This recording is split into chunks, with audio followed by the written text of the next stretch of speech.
Привет! Меня зовут Людмила, и с вами Таро в потоке. Сегодня мы с вами сделаем разбор с таким названием: «Что он думал о вас сегодня?». Один из самых любимых разборов, и у нас будет 3 позиции.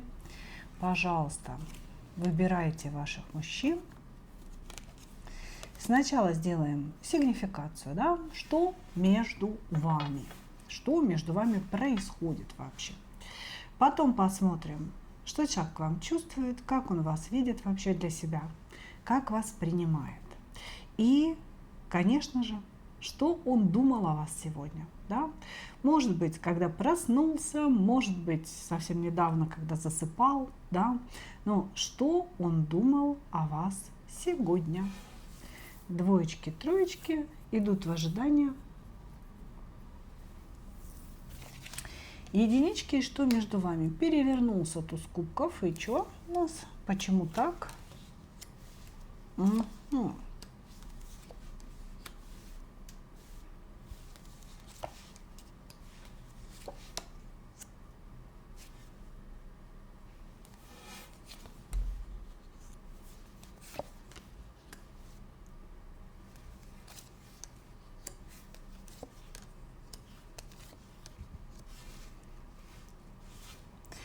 Так, смотрите. На самом деле здесь какие-то серьезные отношения мне показывают, когда два человека думают в одном направлении и мечтают о семье. То есть мне не показывает, что это какой-то новый ваш знакомый, да, здесь очень серьезное отношение друг к другу и серьезные планы. Да, серьезные общие планы. Десятка пентаклей, туз кубков, четверка жезлов – это все о браке, о совместном движении по жизни. Значит, но почему-то какие-то ваши планы разрушены на сегодня. Да? То есть здесь говорится о том, что у вас серьезные, возможно, длительные отношения.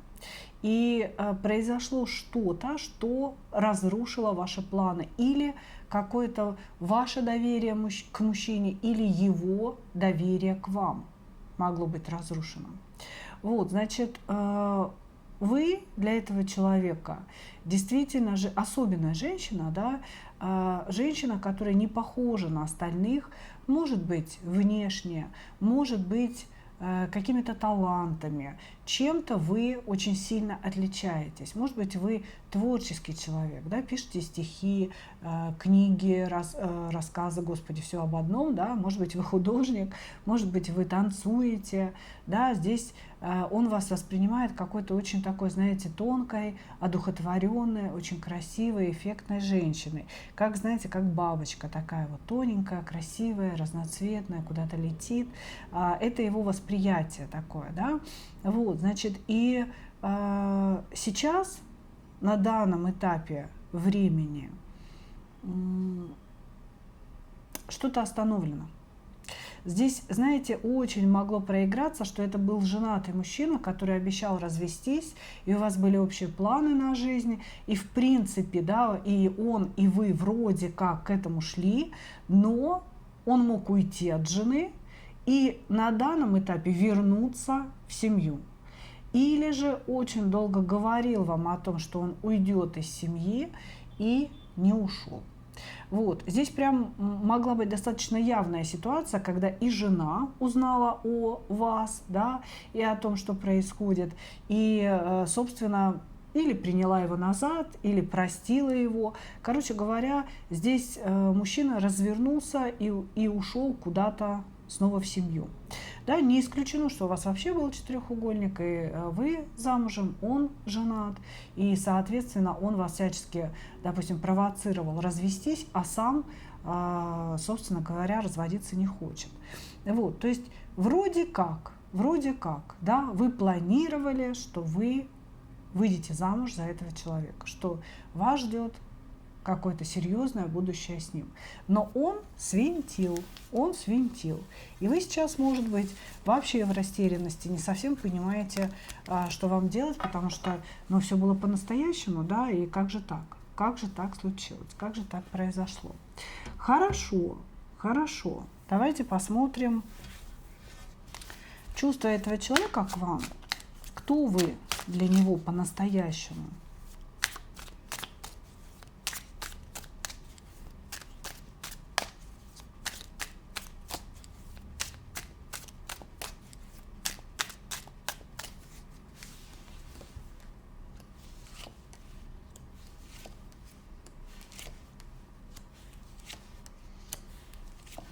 Чувства этого человека к вам.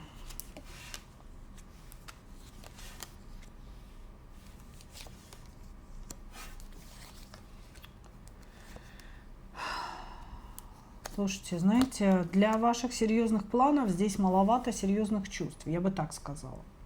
Значит, человек воспринимает вас как удобную и комфортную для себя женщину. Женщину, с которой ему хорошо. Но, блин, это не про чувства. Понимаете? Чувство – это все-таки страсть, это все-таки кубки, притяжение какое-то, да. А здесь, ну, мне с ней хорошо, мне с ней комфортно. Она для меня удобная женщина. И, в принципе, жениться на ней, если она станет там моей женой, да, я тоже буду счастлив. Почему бы и нет? Кайф. Вот. Значит, что еще? Он здесь всячески воспринимает вас как дающую женщину. Он говорит, она меня любит, она для меня делает, она ко мне стремится, а я беру. Я беру, но если человек хочет давать, да, почему бы не брать? Я буду брать, ради бога, да, я рад, давай. В данный момент у него к вам, то есть он на вас злится, вы вообще его чем-то очень сильно выбесили, этого человека, вот, выбесили тем, что как-то не по сценарию себя повели. Понимаете, не по сценарию ответили, не по сценарию себя повели. И поэтому ваше поведение вызвало бешенство. Я бы сказала так, у него сохранились планы серьезных отношений с вами, но типа после того, как вы хорошо подумаете, после того, как вы подумаете над своим поведением и над тем, кого же вы теряете вообще в целом, понимаете? Он здесь пытается, может быть, через ссору или через молчание, или через какое-то затишье, да, со своей стороны, вас немножечко воспитать и вас немножечко наказать за непокорность. Вот. Очень интересно, понимаете, получается. В сигнификации вроде как у вас совместные планы любовь, кровь из зубов, а в его истинных чувствах, да, вообще нет никакой любви. Страсть есть, стремление к вам есть, ощущение такое, что в каких-то ссорах, в каких-то выяснениях человек получает максимальное удовольствие и получает максимальную энергию. Ему это просто необходимо, вот чтобы вы его взрывали. Понимаете? И вот это ему нужно. А еще ему нужно ваше внимание, ваше какое-то, знаете, принятие, ваше ухаживание, чтобы вы писали, чтобы вы звонили, чтобы вы всегда его ждали вот у этого там телефона, скажем так, да, или у дверей, когда же он наконец-то придет. Какой-то абьюз, девчонки. Ну так вот, если по чесноку, это очень похоже на абьюз. Совместные планы, а он себе там в голове думает, ну да, планирую, конечно, да. А я буду пользоваться, пока ты планируешь. Хорошо. Что он думал о вас сегодня?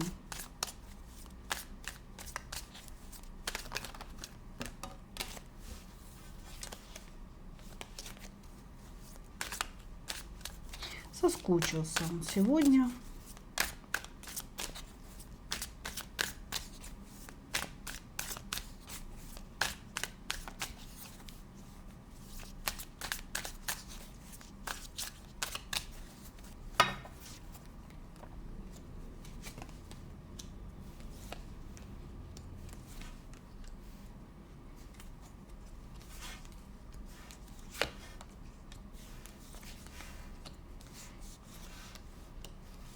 Вы, видимо, не пишете, а всегда писали.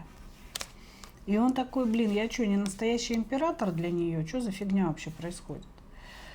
Вот, значит, он соскучился, он думает о вас, конечно же, да, и думал он именно о том, что вы себя ведете непривычно, непривычно, не так, как он это себе представлял.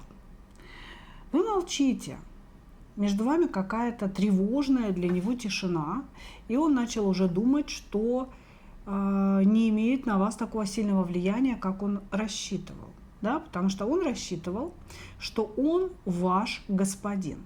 Вот вы здесь думаете о любви, да, и ваши отношения, они выглядят как любовь, как совместные планы, стремления. А мужчина считает, что он ваш господин. Он император Кубковой королевы. Понимаете?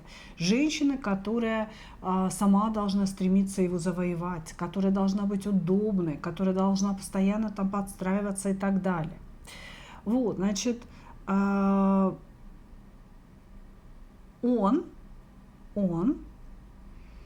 думал о том, как вывернуть эту ситуацию так, что вы не правы, а он прав. Ну, то есть сейчас, я так поняла, или пошло охлаждение, или поругались, да, вот что-то такое было.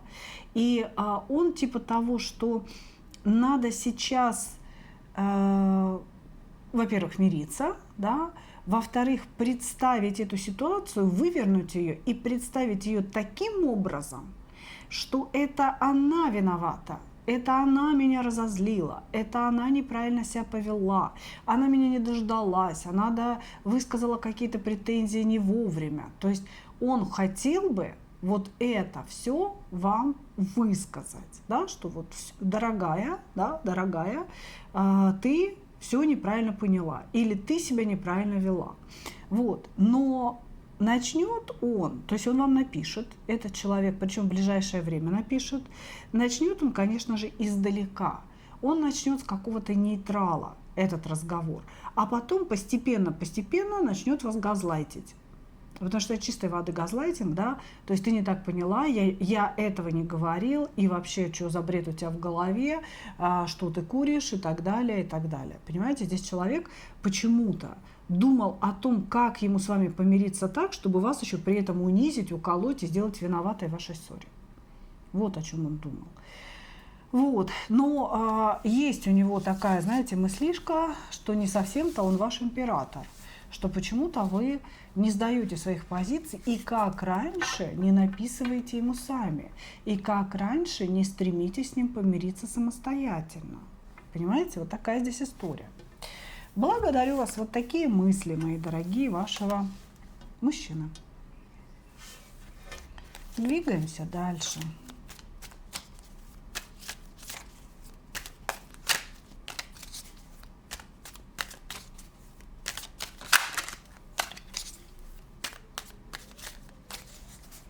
Двоечки, двоечки. Угу. Что между вами? Поменялись ролями.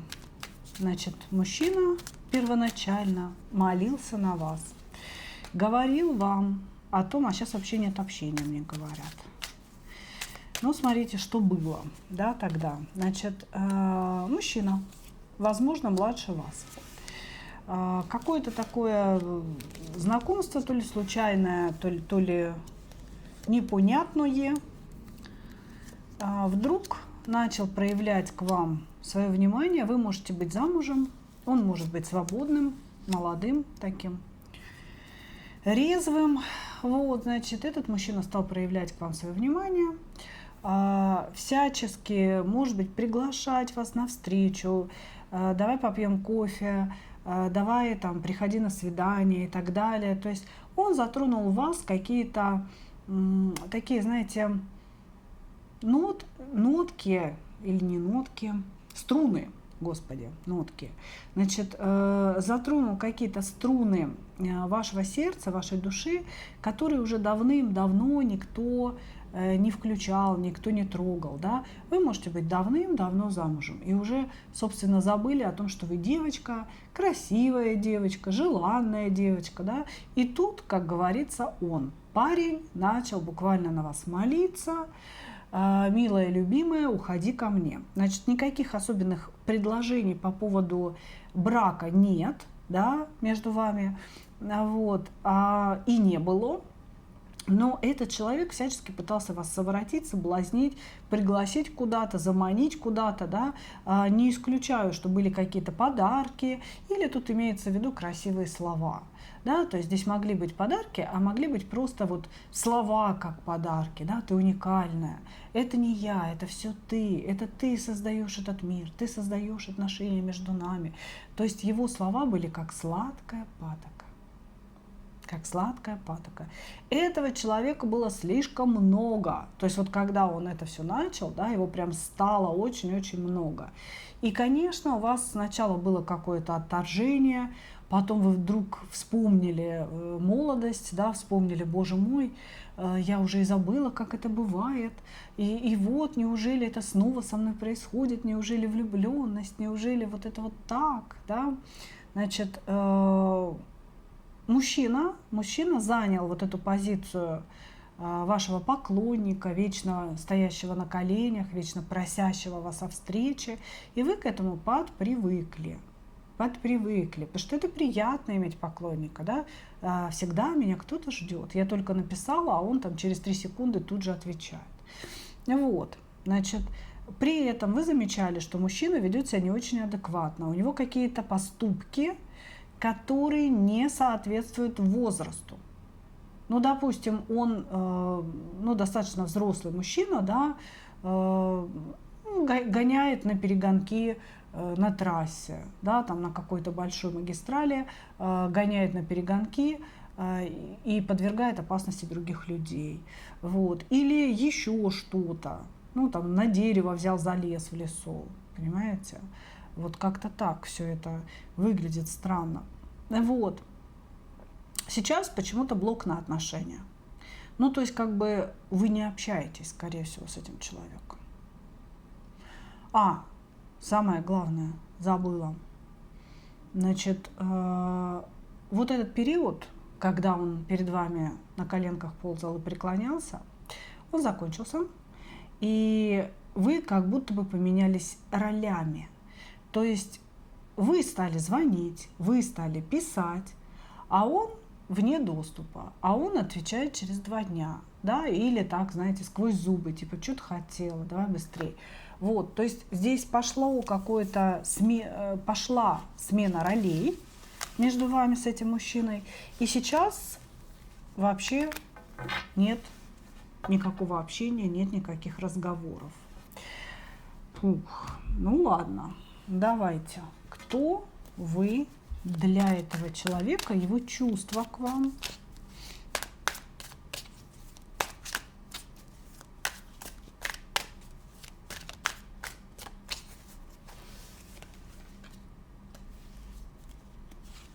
Слушайте, кто вы для этого человека? Повешенный выпадает. Жертва. Охренеть. Охренеть.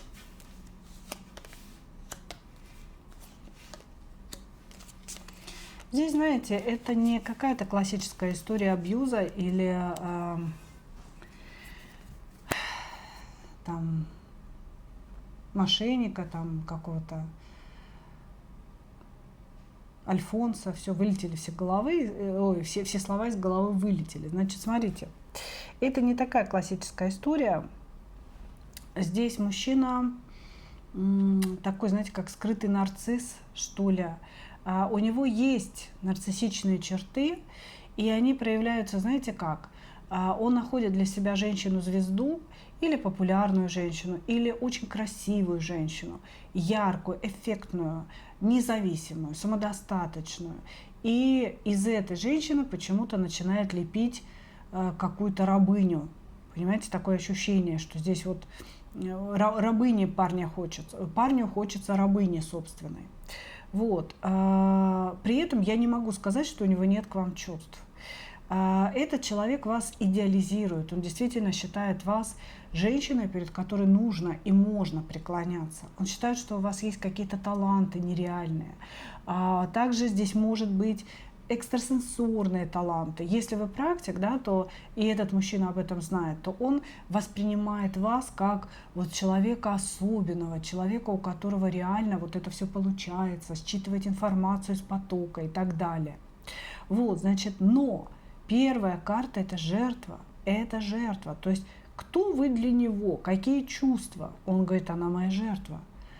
Жертва моей любви. Прикиньте, это вообще как? Вот, значит, есть чувство, есть идеализация, какое-то вот прям преклонение, обожествление и все такое. Действий в вашу сторону никаких нет, хотя есть колоссальное желание действовать. И вот почему-то он все время хочет вас подогнуть под себя, перевернутый иерофант. То есть здесь есть маска у человека, а есть его истинное лицо. Истинное лицо, оно, возможно, уже проявилось. Оно как раз проявилось, когда вы поменялись ролями. То есть вы наконец увидели, как именно он собирается себя вести с вами в отношениях. Понимаете? То есть он до этого играл роль какого-то влюбленного человека, чтобы вы привыкли, чтобы вы расслабились вот так, да, и снизили какой-то уровень критики внутренней.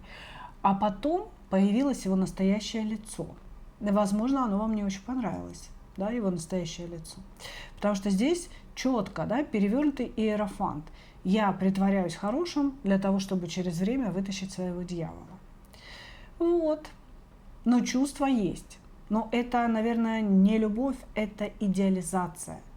Это, как знаете, идеализация объекта разработки. Понимаете, сначала идеализируют, потом какое-то время происходит слияние, да, между вами, смена ролей, и человек начинает вас подавлять, а потом утилизировать. Как-то так. Окей? Хорошо, хорошо. Давайте смотреть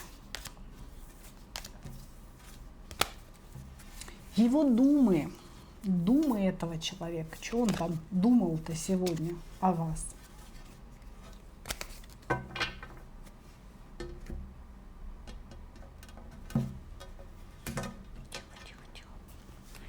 Тихо, тихо, тихо. Падать не нужно. Что он думал о вас?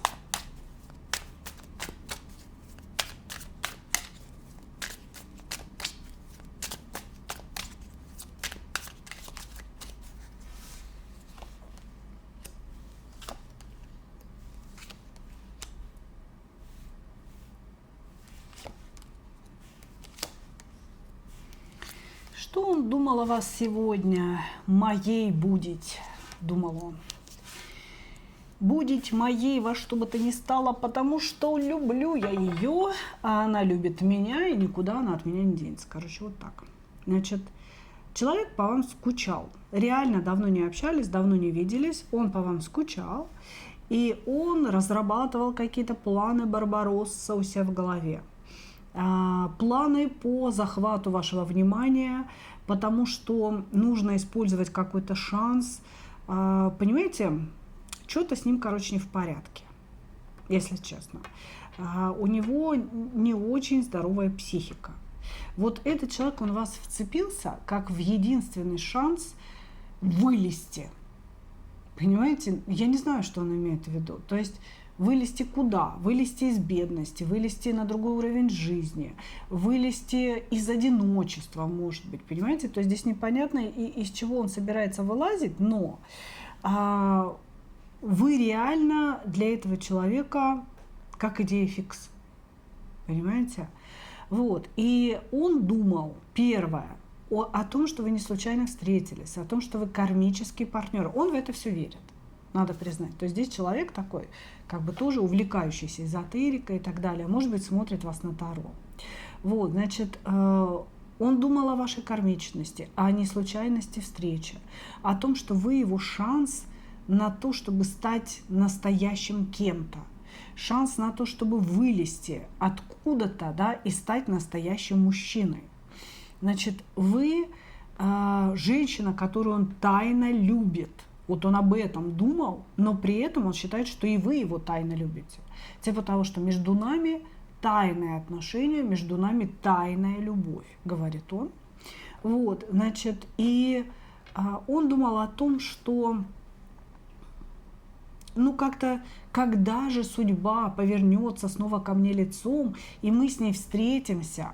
Здесь такое ощущение, что человек хочет с вами как-то случайно, ну типа, да, встретиться и снова вас увлечь собой, и снова вас обжечь своим вниманием, своей какой-то любовью, да, страстью своей, чтобы вы затрепетали и снова, значит, с ним слились в экстазе. Маньякоподобный товарищ. Зацикленность на вас присутствует. Я бы не сказала, что это ну, какая-то, знаете, настоящая любовь. Нет. Это очень болезненные чувства. Вот действительно маньяка к своей жертве, да, когда вот он хочет ее украсть, посадить куда-то под замок, в какую-то комнатку в подвале, да, сам ее буду кормить, сам ее буду мыть. Вот такая у меня любовь. Вот какой-то такой флер от человека идет, да. Мысли о вас есть. Я бы сказала, не только сегодня, а вообще всегда.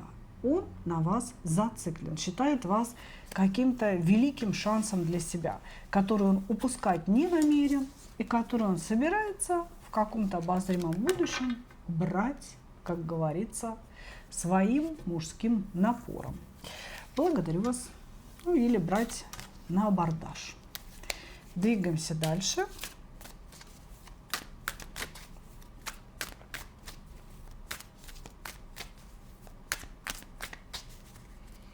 Троечки. Троечки. Что между вами? Перевернутая смерть. Какое-то возвращение из небытия. Бывший. Бывший приперся.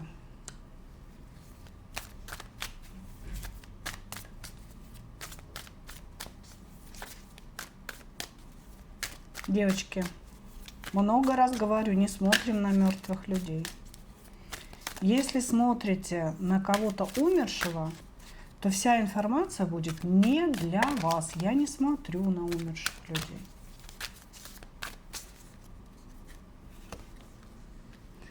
Читаю только как для живых.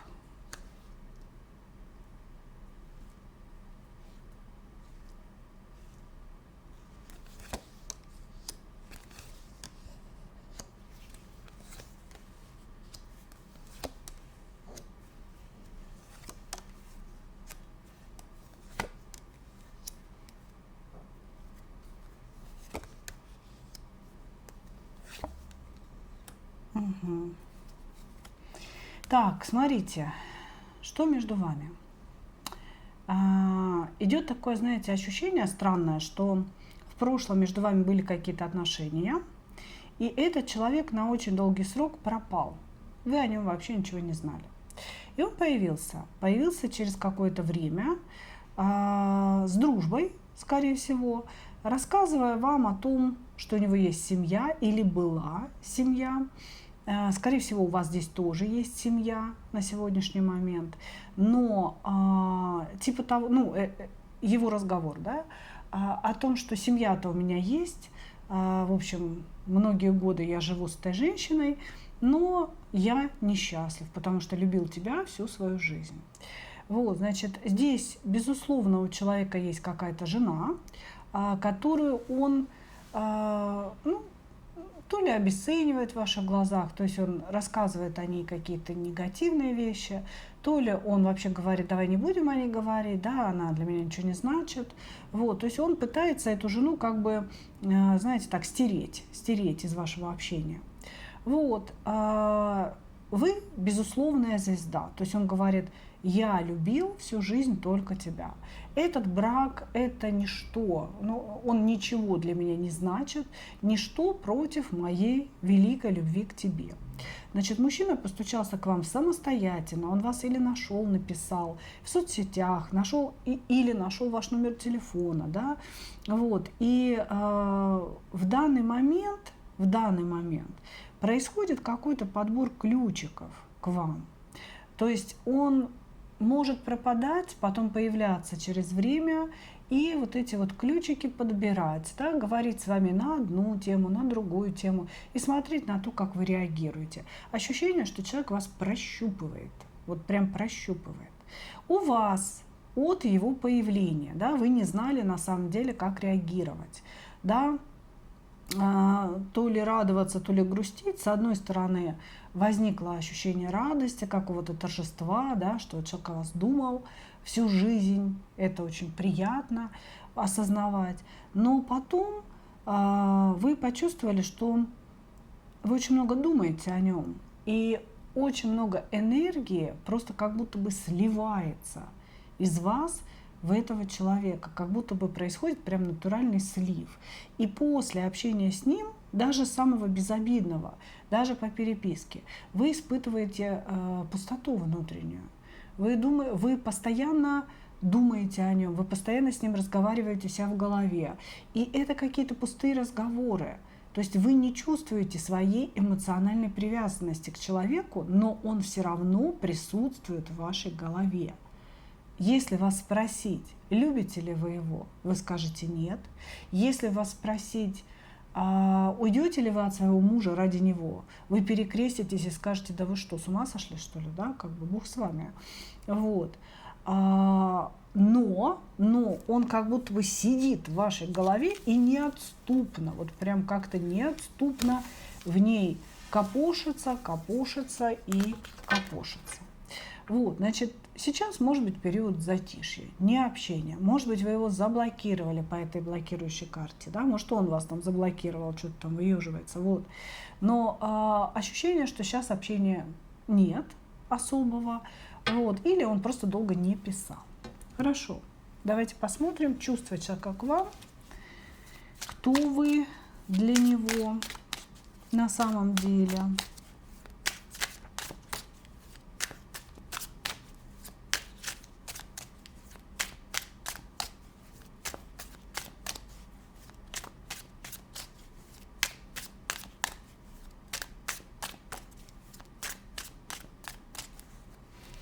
Кто вы для него?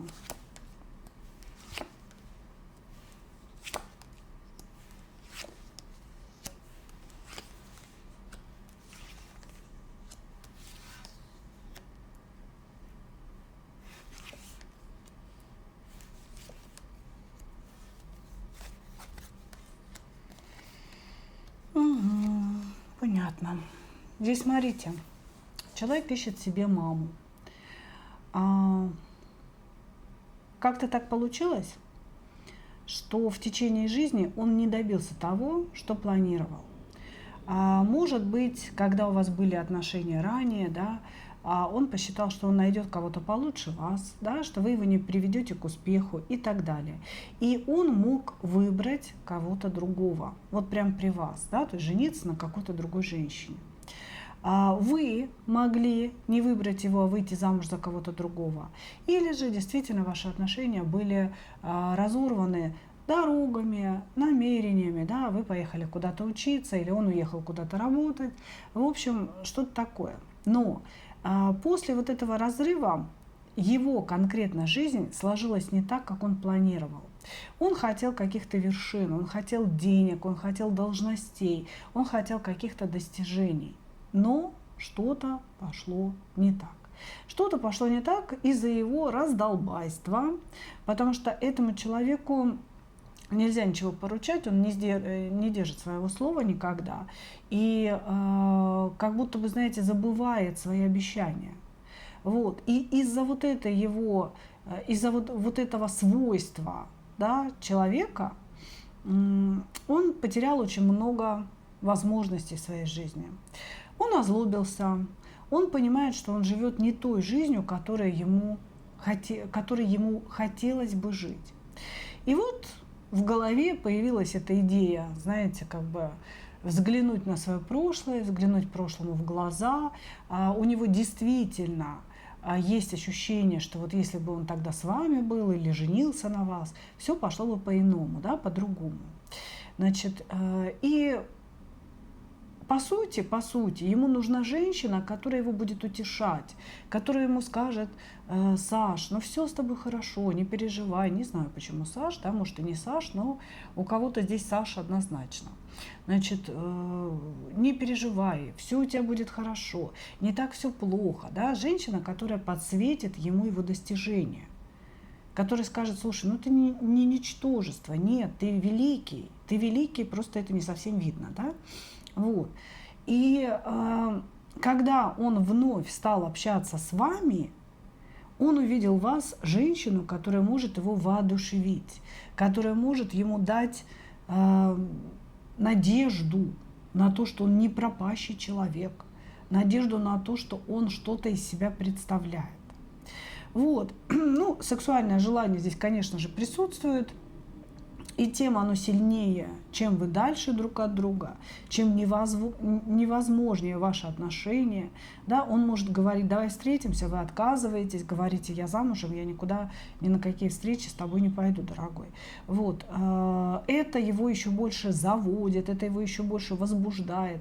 Да, безусловно, у него пошло такое, знаете, воспоминание прошлого, увидел вас, пообщался с вами, вы как девчонка, вот та девчонка, которая была, да, возникли у него в голове, и к этой девчонке у него сразу и сексуальное влечение, и желание владеть, и желание быть, да, все это возникло.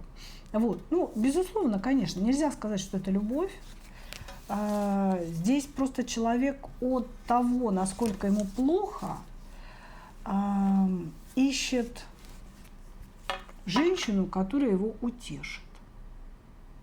Потому что где-то внутри себя он понимает, что лучше не будет, но он не хочет сам верить в то, что он как-то свою жизнь прошляпил. Вот так. Хорошо. Что он думал о вас сегодня?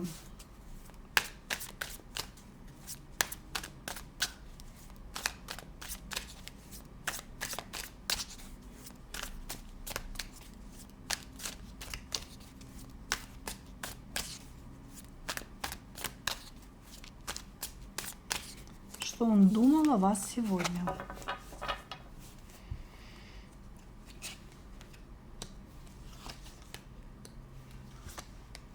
Что вы живете в кайф?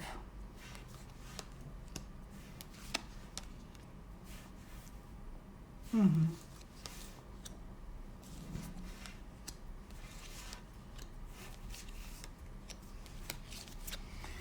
Слушайте, такая на самом деле банальная история зависти, история злости на себя, которая перекладывается на женщину и на ее счастливую жизнь.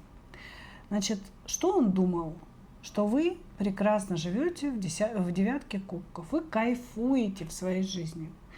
Вы создали прекрасный комфорт, да, ну, допустим, там квартиру, дом, у вас есть работа, вы уважаемый человек, у вас есть семья, где вас тоже любят, уважают, ждут, да, и в принципе вы вот сделали все так, как должно было быть, но должно было быть не у вас, а у него, понимаете? То есть здесь человек оценивает вашу жизнь, оценивает события, которые у вас происходят, да, с точки зрения «я должен быть на ее месте», «у меня так должно быть, а не у нее».